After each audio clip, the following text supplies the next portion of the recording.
ប្រមួយជំហានឆ្ពោះទៅរកវិថីទ្រព្យសម្បត្តិឬយើងអាចហៅម្យ៉ាងទៀតថាប្រមួយជំហានចាប់ផ្ដើមមានជំហានទី1ត្រូវហ៊ានស្រមៃការស្រមៃគឺជាការបង្កើតរូបភាពនៅក្នុងគំនិតរូបភាពដែលមាននៅក្នុងគំនិតរបស់យើងវាបង្កើតបានតែជារូបអារម្មណ៍វាធ្វើឲ្យយើងមានអារម្មណ៍ទៅតាមរូបភាពនោះប្រសិនបើយើងបង្កើតរូបភាពអាក្រក់ពេលនោះអារម្មណ៍របស់យើងនឹងភ័យខ្លាចប្រសិនបើយើងបង្កើតរូបភាពល្អៗពេលនោះអារម្មណ៍របស់យើងនឹងត្រេកអរហើយនៅពេលដែលអារម្មណ៍របស់យើងចាប់ផ្ដើមត្រេកអរវាបានបង្កើតនូវកម្លាំងបឺតទាញដ៏ខ្លាំងក្លាជាទីបំផុតដែលកម្លាំងបឺតទាញនេះគឺជាដំណើរការនៃការជប់ឲ្យអ្វីៗកើតឡើងទៅតាមការស្រមើស្រមៃរបស់យើងកម្លាំងបឺតទាញនេះគឺជាដើមហេតុនៃការកកើតអ្វីៗគ្រប់យ៉ាងទាំងអស់ក្នុងជីវិតមនុស្សអ្នកច្នៃប្រឌិតអ្នកនិពន្ធ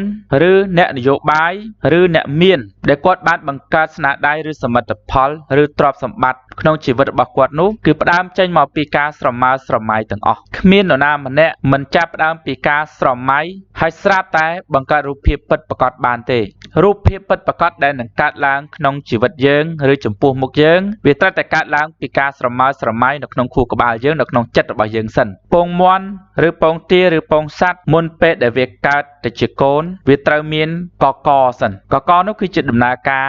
កកើតនៃរូបឡើងចំណែកកូនមនុស្សឬក៏កូនសត្វក៏ផ្ដើមចេញមកពីការកកចូលគ្នារវាងមេជីវិតញីនិងមេជីវិតឈ្មោលផងដែរវាក៏ដូចគ្នាទៅនឹងការស្រមើស្រមៃរបស់យើងការស្រមើស្រមៃគឺជាការធ្វើឲ្យមានកក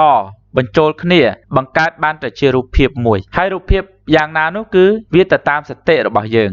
ស្រមើស្រមៃចង់ឲ្យរូបភាពយ៉ាងណាកើតឡើងរូបភាពយ៉ាងនោះវានឹងកើតឡើងទៅតាមសេចក្តីប្រាថ្នារបស់យើងឥឡូវនេះយើងចង់ខ្លាយទៅជាអ្នកមានឬថាយើងចង់ខ្លាយទៅជាមហាសេដ្ឋីហើយការចង់បានទាំងអស់នេះក៏វាកើតឡើងពីកត្តាជំរុញជាច្រើននៅក្នុងនោះកត្តាជំរុញដ៏ចាំបាច់និងសំខាន់បំផុតគឺការស្រមើស្រមៃយើងស្រមើស្រមៃថាបើសិនជាយើងមានទ្រព្យសម្បត្តិច្រើនទៅយើងនឹងមានផ្ទះធំយើងនឹងមានភូមិគ្រឹះដ៏អស្ចារ្យយើងនឹងមានអាងហែលទឹកយើងនឹងមានរថយន្តទំនើបយើងអាចធ្វើដំណើរកម្សាន្តជុំវិញពិភពលោកយើងខ្លាចទៅជាមនុស្សជើងវែងដៃវែងចង់ទៅណាក៏បានចង់ធ្វើអីក៏បានពោលគឺយើងនឹងមានអ្វីជាច្រើនយ៉ាងក្នុងជីវិតរបស់យើងនៅក្នុងឆាកជីវិតរបស់យើងប្រាថ្នាចង់បានអ្វីខ្លះចូលយើងចាប់ដើមស្រមើស្រមៃថាយើងមានវាមិនមែនយើង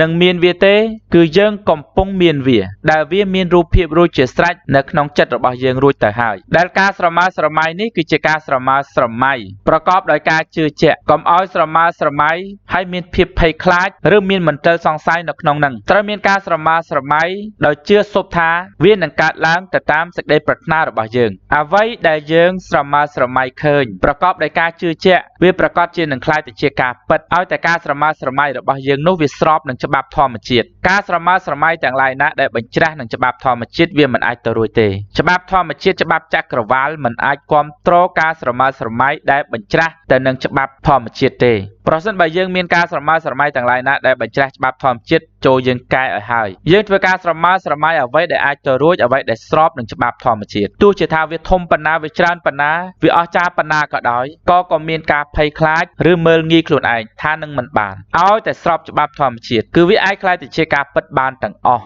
ដោយផ្ដើមចេញពីកម្លាំងធាតុរបស់យើងដែលកម្លាំងធាតុរបស់យើងវាកើតចេញមកពីរូបអារម្មណ៍ដែលកើតមានតាមការស្រមើស្រមៃយើងស្រមើស្រមៃរូបកាន់តែស្អាតរូបកាន់តែស្រស់កម្លាំងធាតុរបស់យើងធម្មពលដួងចិត្តរបស់យើងវាកើតឡើងកាន់តែខ្លាំងហើយនៅពេលដែលធម្មពលដួងចិត្តកើតឡើងកាន់តែខ្លាំងវាជំរុញយើងឲ្យធ្វើសកម្មភាពកាន់តែអស្ចារ្យដែលយើងនឹកស្មានមិនដល់យើងមិនចាំបាច់ព្រួយបារម្ភថាយើងធ្វើវាតាមវិធីណាទេអ្វីដែលយើងត្រូវធ្វើនៅពេលនេះគឺយើងស្រមើស្រមៃវាដោយចង់បានពិតប្រាកដដោយសេចក្តីស្រឡាញ់ពិតប្រាកដដោយការពេញចិត្តពិតប្រាកដនៅពេលដែលយើងស្រមើស្រមៃរបស់ដែលយើងស្រឡាញ់ពិតប្រាកដវិធីថាទៅយកវាយ៉ាងម៉េចនោះវាកើតឡើងដោយខ្លួនវាដោយស្វ័យប្រវត្តិជំហានទី2មានចំណេះដឹងលុយឬមានចំណេះដឹងហិរញ្ញវត្ថុចំណេះដឹងហិរញ្ញវត្ថុនេះមិនមែនជាចំណេះដឹងគណនេយ្យទេ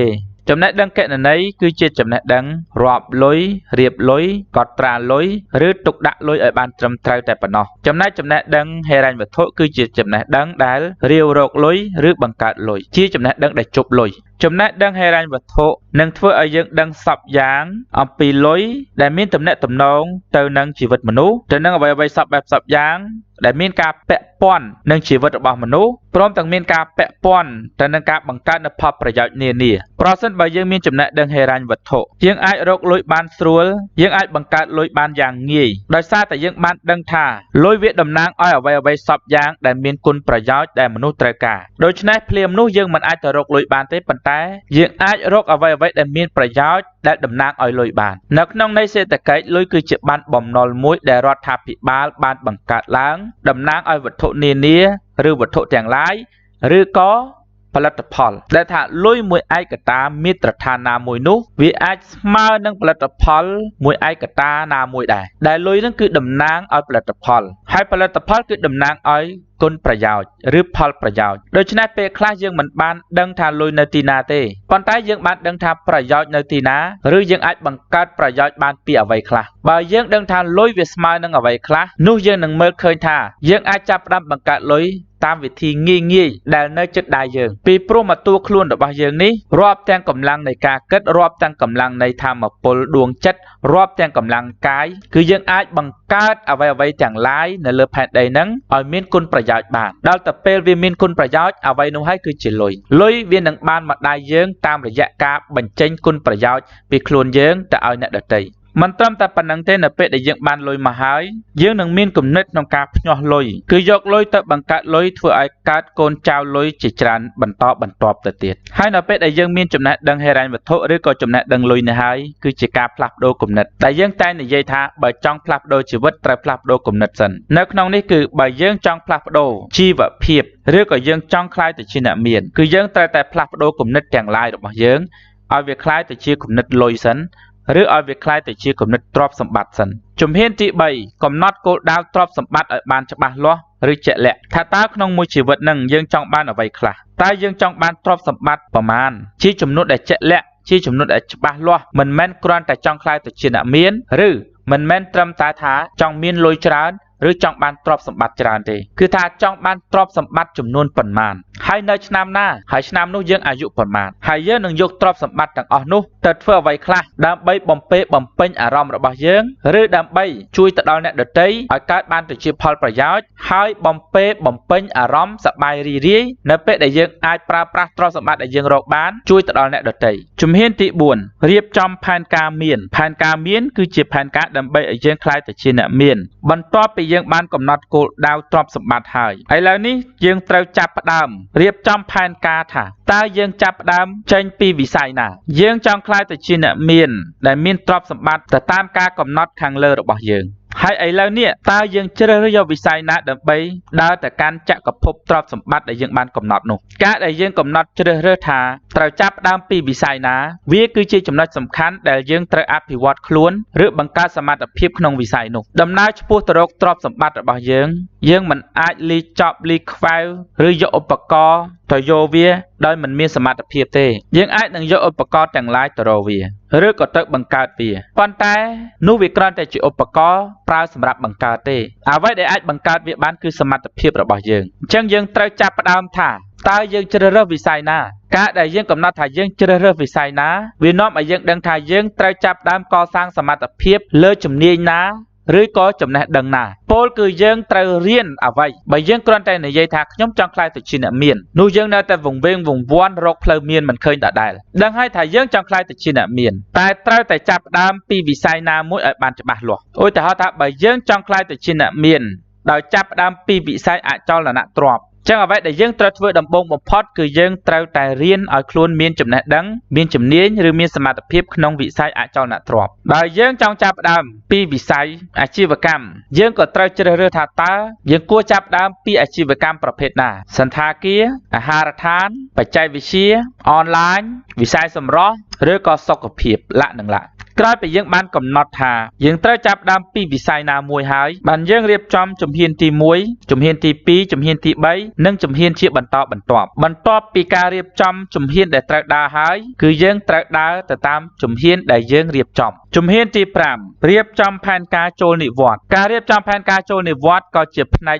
មួយនៅក្នុងដំណើរកសាងទ្រព្យសម្បត្តិផងដែរប្រសិនបើយើងមិនបានរៀបចំផែនការចូលនិវត្តន៍ទេបានសេចក្តីថាយើងមិនបានរៀបចំផែនការក្នុងការមានបានទេហើយប្រសិនបើយើងមិនបានរៀបចំផែនការចូលនិវត្តន៍ទេវាប្រកាសជាមានការលំបាកក្នុងការធ្វើជាក់ជាមិនខានវាធ្វើឲ្យជីវិតរបស់យើងពិបាកក្នុងការរកទ្រព្យសម្បត្តិហើយជាពិសេសគឺយើងរកទ្រព្យសម្បត្តិរហូតដល់គ្មានថ្ងៃឈប់ឬក៏អាចក្លាយទៅជាខ្ញុំកញ្ចេះនៃទ្រព្យសម្បត្តិវិញការរៀបចំផែនការចូលនិវត្តន៍បានសេចក្តីថារៀបចំផែនការក្នុងការកសាងប្រភពប្រាក់ចំណូលឲ្យមានស្ថិរភាពដើម្បីឲ្យជីវិតដកចេញពីកិច្ចការងាររកទ្រព្យសម្បត្តិបានហើយប្រើប្រាស់ជីវិតជាម្ចាស់នៃទ្រព្យសម្បត្តិពិតប្រាកដជីវិតយើងមិនមែនកើតមកត្រូវតែរងកម្មឬត្រូវស្វែងរកទ្រព្យសម្បត្តិអស់មួយជីវិតនោះទេផ្ទុយទៅវិញយើងត្រូវស្វែងរកទ្រព្យសម្បត្តិតាមផែនការដែលបានកំណត់នៅក្នុងទំហំមហិច្ឆតារបស់យើងបន្ទាប់មកគឺយើងប្រើប្រាស់ជីវិតរបស់យើងរីករាយជាមួយនឹងទ្រព្យសម្បត្តិដែលយើងរកបានទាំងអស់នោះឲ្យវាក្លាយទៅជាគុណប្រយោជន៍ដ៏ធំធេង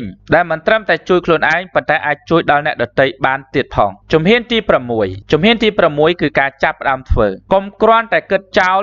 ឬនិយាយចោលឬរៀបចំផែនការចោលឥតប្រយោជន៍ត្រូវតែចាប់ផ្ដើមធ្វើវាកុំធ្វើជាមនុស្សដែលទ្រឹស្ដីនិយមឬក៏ទស្សនៈនិយមគឺបានត្រឹមតែគិតនិយាយប៉ុន្តែអត់ធ្វើគឺយើងត្រូវតែគិតហើយនិយាយបង្ហាញផែនការរបស់យើងនិងចាប់ផ្ដើមធ្វើវាដែលការចាប់ផ្ដើមធ្វើនេះគឺផ្ដើមចេញពីការរៀនសិនយើងចង់មានក្នុងវិស័យណាត្រូវតែចាប់ផ្ដើមរៀនក្នុងវិស័យនឹងសិនភាពជោគជ័យពិតប្រាកដនិងជាភាពជោគជ័យដែលមានស្ថិរភាពវាត្រូវតែជាភាពជោគជ័យដែលកើតចេញពីផលសម្រេចនៃសមត្ថភាពរបស់ខ្លួនវាមិនមែនជាផលសម្រេចដែលកើតឡើងពីការប្រទានឲ្យពីនរណាម្នាក់ឬការជួយឬការផ្ដល់ឲ្យឬការឧបត្ថម្ភពីនរណាម្នាក់ទេវាត្រូវតែកើតចេញពីសមត្ថភាពពិតប្រាកដរបស់យើងដូច្នេះហើយយើងត្រូវតែចាប់ដើមរៀនដើម្បីឲ្យយើងមានសមត្ថភាពហើយយកសមត្ថភាពរបស់យើងនោះគឺជាដើមទុនទៅធ្វើវាកុំយកលុយមកធ្វើជាដើមទុនក្នុងការបង្កើតលុយត្រូវយកសមត្ថភាពធ្វើជាដើមទុនក្នុងការបង្កើតលុយលុយមិនអាចធ្វើឲ្យមនុស្សក្លាយទៅជាអ្នកមានទេបើលុយអាចធ្វើឲ្យមនុស្សក្លាយទៅជាអ្នកមានម្លោះមនុស្សទាំងអស់នៅលើโลกក្លាយទៅជាអ្នកមានអស់ហើយដោយគ្រាន់តែមាននរណាម្នាក់ដែលជាមហាសេដ្ឋីនោះយកលុយមកចែកគ្នាជាបន្តបន្ទាប់ដោយដែលយើងយកភ្លើងទៀនទៅអុជទៀនជាបន្តបន្ទាប់ទៀនទាំងនោះឆេះភ្លឺទាំងអស់អញ្ចឹងយើងយកលុយពីមហាសេដ្ឋីម្នាក់ទៅចែកដល់មនុស្ស100នាក់មនុស្ស100នាក់ក្លាយទៅជាមហាសេដ្ឋីហើយចែកដល់មនុស្ស10000នាក់1លាននាក់10លាននាក់នឹងជាបន្តទៅមនុស្សទាំងអស់លើផែនដីក្លាយជាអ្នកមានហើយអត់ដូច្នោះទេលុយមិនអាចធ្វើឲ្យមនុស្សក្លាយទៅជាអ្នកមានទេតែអ្នកដែលក្លាយទៅជាអ្នកមានគឺមានលុយចុះអ្វីដែលធ្វើឲ្យគេក្លាយទៅជាអ្នកមានអ្វីដែលធ្វើឲ្យគេក្លាយទៅជាអ្នកមានគឺសមត្ថភាពអាចជាសមត្ថភាពនៃខួរក្បាលគឺចំណេះដឹងឬអាចជាសមត្ថភាពនៃរាងកាយគឺជំនាញភាពប៉ិនប្រសប់ឬទេពកោសល្យណាមួយដែលទោះជាសមត្ថភាពណាក៏ដោយគឺត្រូវតែកើតចេញមកពីការរៀន